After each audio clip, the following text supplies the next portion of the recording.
সবাইকে আমাদের চ্যানেলে স্বাগতম। পাকিস্তানে আবারও রক্তাক্ত হামলা। জঙ্গি বোমা হামলায় ১২ জন নিরীহ মানুষ নিহত, আহত অনেকে। পাকিস্তানি তালেবান টিটিপি এর দায় স্বীকার করেছে।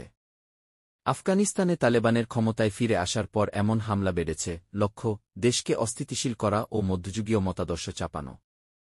ইসলাম নামমাত্র শান্তির ধর্ম বলা হলেও সন্ত্রাসীরা এটিকে রাজনৈতিক অস্ত্র হিসেবে ব্যবহার করে, নবীর জীবন আদর্শ ফলো করে এরা এসব ঘটায়।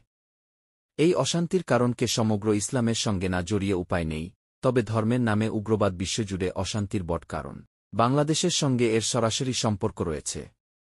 জামায়াতে ইসলামী ও ছাত্রশিবিরের মতো গোষ্ঠী এই উগ্র মতাদর্শ সমর্থন করে, যারা ১৯৭১ সালে পাকিস্তানি সেনাবাহিনীর সঙ্গে অপরাধ করেছিল। তারা আজও ধর্মভিত্তিক উগ্র রাষ্ট্র চায়, শিক্ষা প্রতিষ্ঠান ও সোশ্যাল মিডিয়ায় প্রচারণা চালিয়ে তরুণদের বিপথে নিয়ে যায়।